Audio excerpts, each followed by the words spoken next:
Video number 9।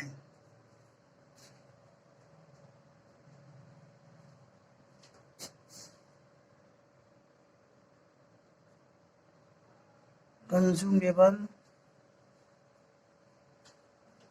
Goods या किसी भी स्टॉक का कंज्यूम। स्टॉक कौन सा होगा ये एनपीओ के ऑर्गेनाइजेशन पर डिपेंड करेगा। अगर हॉस्पिटल है तो मेडिसिन,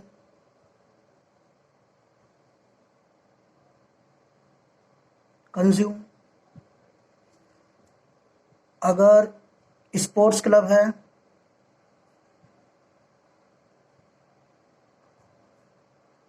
तो स्पोर्ट्स मटेरियल।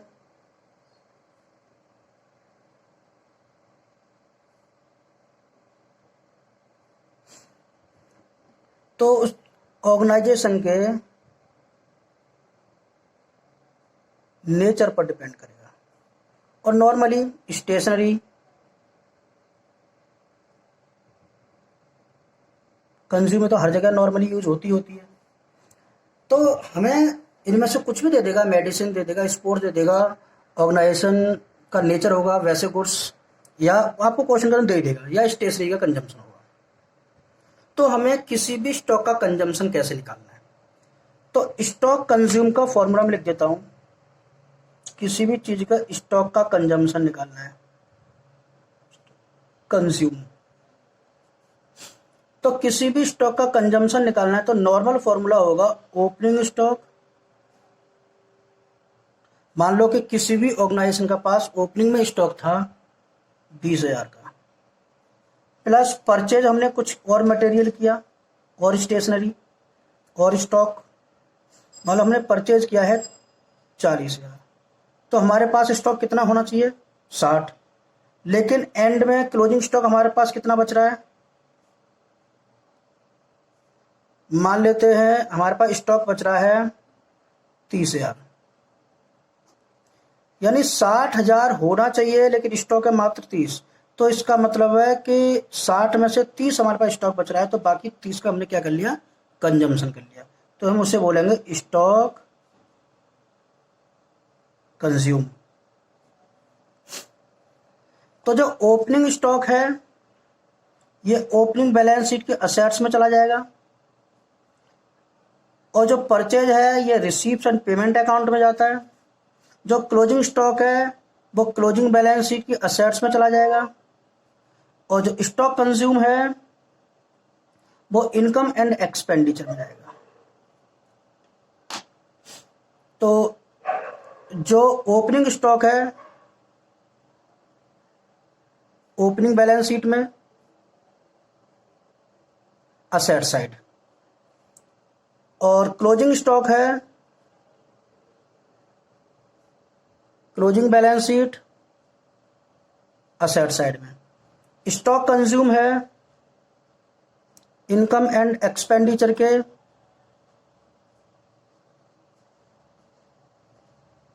एक्सपेंडिचर साइड में। और परचेज जो हमने परचेज किया तो पेमेंट गई होगी, तो ये जाएगा हमारा रिसिप्ट्स एंड पेमेंट अकाउंट के पेमेंट साइड में। ठीक, आप इसका कंजम्पशन एक अकाउंट बना करके भी निकाल सकते हैं, जिसके लिए मैं अकाउंट बना देता हूं, स्टॉक अकाउंट। तो किसी भी चीज का स्टॉक हो सकता है।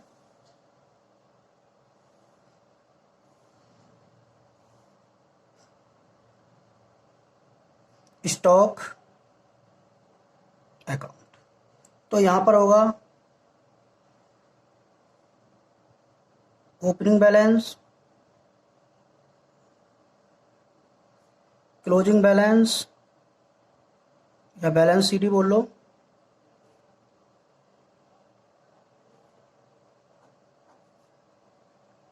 जैसे इस क्वेश्चन के हिसाब से हमारे पास ओपनिंग बैलेंस था 20,000 और क्लोजिंग बैलेंस था हमारे पास 30,000। ड्यूरिंग द हमने परचेज किया है, तो ये कहां से आता है बोलो, रिसिप्ट एंड पेमेंट अकाउंट से। हमने ये परचेज किया है, परचेज किया था हमने मान लो 40,000, इससे यहां पर ये निकल के आ जाएगा, जो किया जाएगा इनकम एंड एक्सपेंडिचर अकाउंट में स्टॉक कंज्यूम के नाम से। ये हमारा बैलेंसिंग फिगर होगा।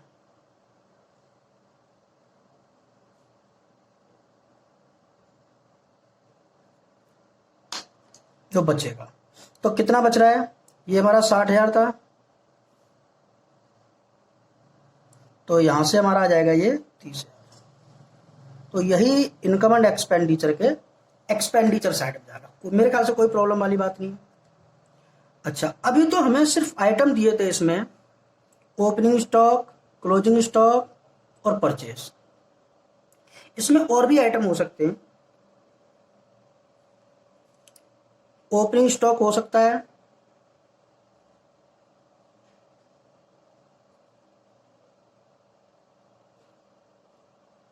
Closing stock,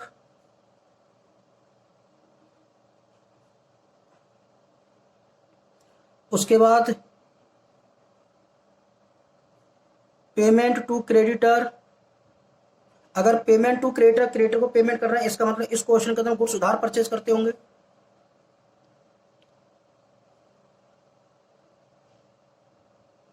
opening creditor,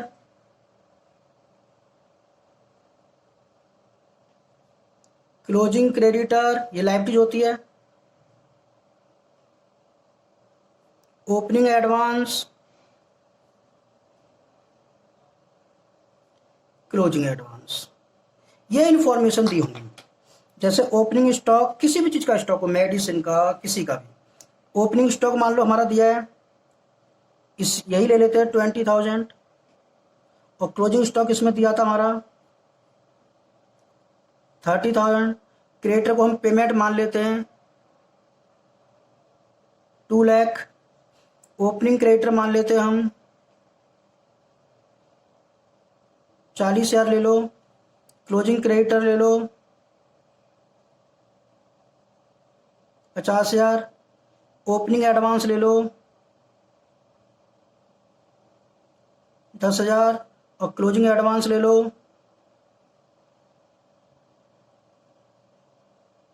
60,000। वो तो आपको क्वेश्चन में इंफॉर्मेशन दी होंगी। अब इसका हमें स्टॉक का कंजम्पशन निकालना है, स्टॉक कंज्यूम। तो स्टॉक कंज्यूम तो आपको पता ही होगा, इनकम एंड एक्सपेंडिचर में जाता है, और आपको प्रेजेंट करना है इसे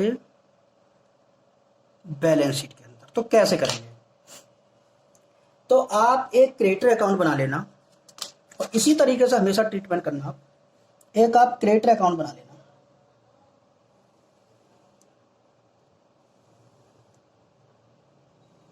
ये तो क्रेडिटर अकाउंट आपने 11th क्लास में भी सीखा होगा।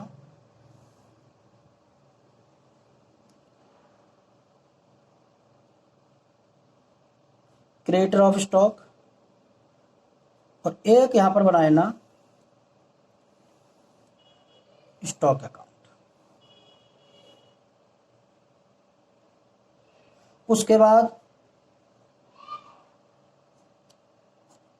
एक आप ओपनिंग बैलेंस शीट बना लेना,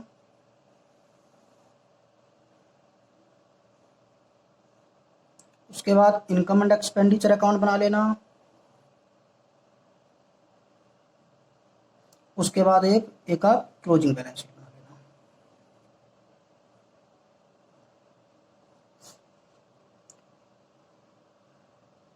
particulars amount, particulars amount, particular amount, particulars amount, ये हमारा opening balance sheet as at 31 March 2019। Income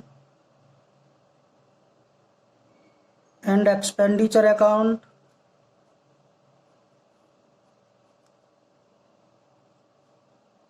for the year ended 31 March 2020। ये क्लोजिंग बैलेंस शीट होगी हमारी as at 31 March 2020। Liabilities, assets, expenditure, income, liabilities और assets, यहाँ पर amount या rupees लिख सकते हैं आप। तो इस क्वेश्चन के हिसाब से अगर हम देखें तो हमारे पास ओपनिंग स्टॉक 20,000 है, क्लोजिंग स्टॉक 30,000 है, तो वो तो यहां लिख सकता हूं मैं। टू बैलेंस बीडी कितना है बोलो? 20,000 और 30,000 बाई बैलेंस सीडी। उसके बाद पेमेंट टू क्रेडिटर, अगर हम क्रेडिटर को पेमेंट करेंगे तो एंट्री करेंगे क्रेडिटर टू कैश, तो मैं यहां लिख दूंगा to receipts and payment account, क्योंकि रिसिप्ट पेमेंट अकाउंट से है। Paid to creditor. अब बात आती है मैंने यहां क्यों लिखा, क्रेडिटर को पेमेंट करने से क्रेडिटर हमारे कम हो जाते हो, क्रेडिटर का बैलेंस क्रेडिट होता है। तो अगर क्रेडिटर बढ़ते तो इधर, पेमेंट करेंगे तो इधर, और क्रेडिटर का ओपनिंग बैलेंस यहां पर आता है।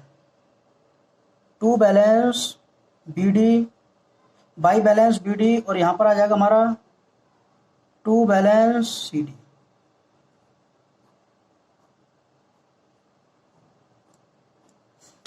तो ये ओपनिंग क्रेडिटर है ये, और ये क्लोजिंग क्रेडिटर है।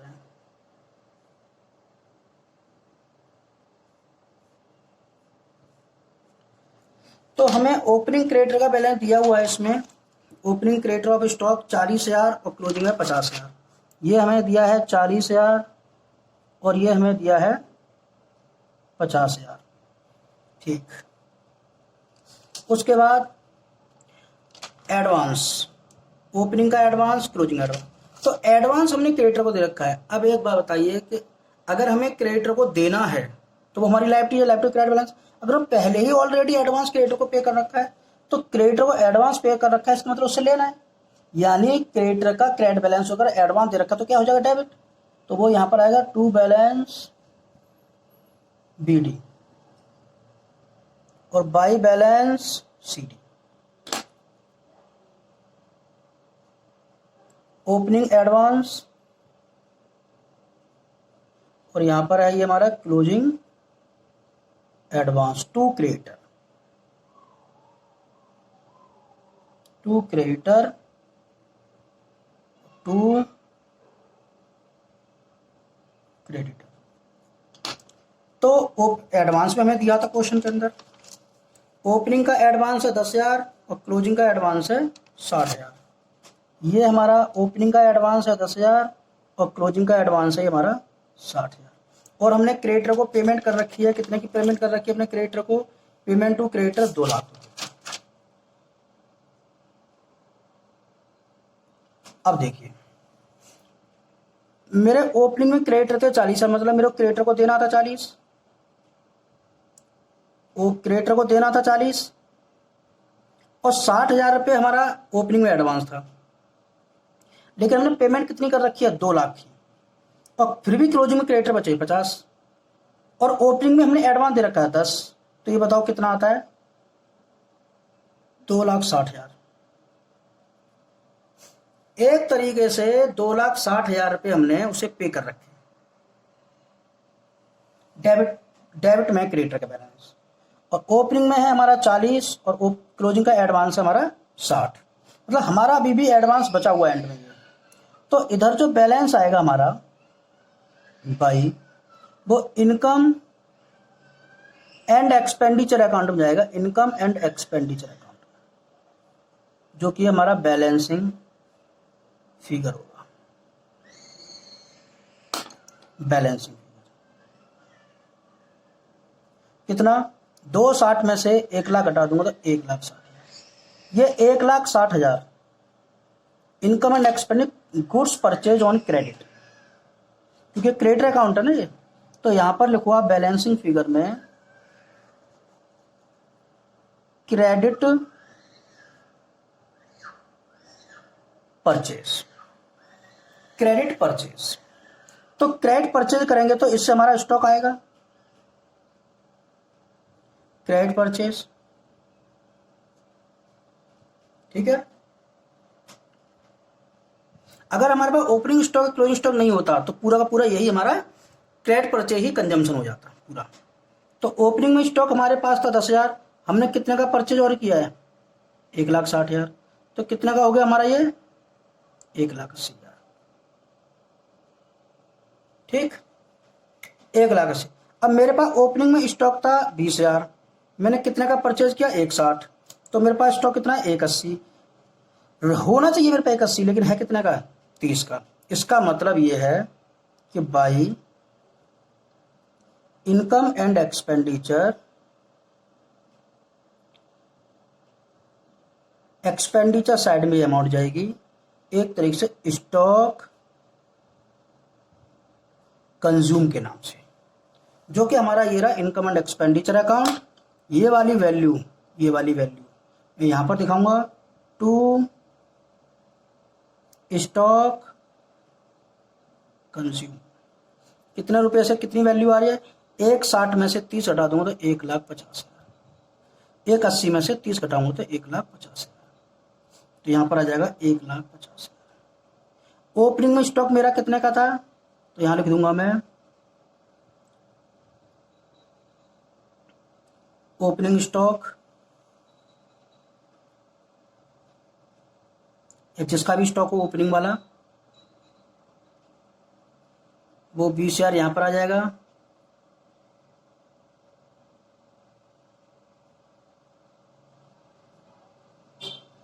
क्लोजिंग वाला स्टॉक 30,000 यहां पर आ जाएगा। ओपनिंग के क्रेडिटर कितने थे, क्रेडिटर ऑफ स्टॉक 40,000,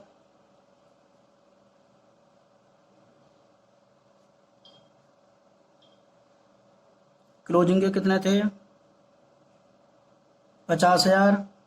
एडवांस हमने कितना दे रखा था, असेट्स होगी वो, एडवांस ऑफ स्टॉक 10,000, क्लोजिंग में एडवांस ऑफ स्टॉक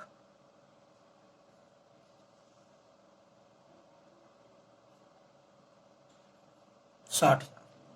ये पूरी ट्रीटमेंट है।